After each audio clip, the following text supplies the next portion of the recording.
Jimmy vs. Zombies is a side-scrolling action game released onto the Xbox indie market for the steep price of $1. Is this zombie-slaying adventure worth your dollar, or is it more like The Walking Dead? As it was stated in the intro, Jimmy vs. Zombies is a side-scrolling action game, so naturally you're trying to get to the end of the stage. Along the way, you're running and gunning through zombies and zombats till they're re-dead again. Along the way, you'll pick up a few upgrades, like a fire laser gun and a green push-back laser gun. The problem is, at least in my experience, there are no other guns, and it gets boring very, very quickly. Another thing that is boring is when you get to the end of the stage, you basically go and run through a horde mode. Now, you can take on countless zombies, but it gets really old really quick.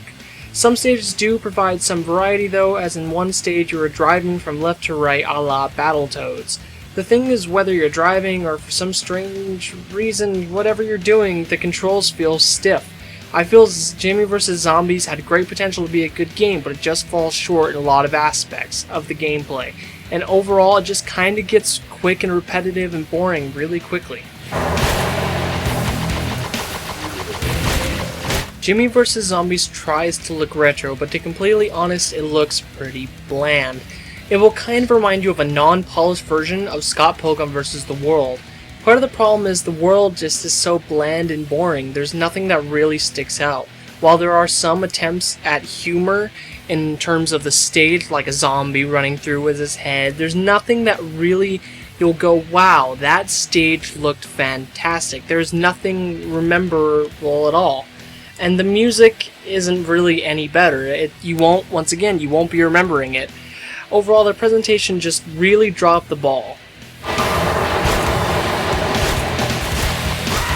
There is virtually no replayability. There is multiplayer, but why would someone really want to play a game that's not very good? So, obviously there's not going to be very much, if any at all.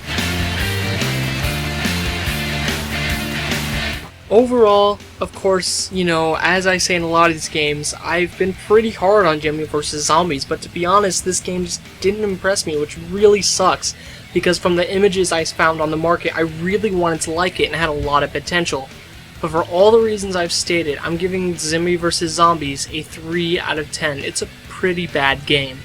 My name has been Andrew Holmes for the Overshield.com, and I will see you next time.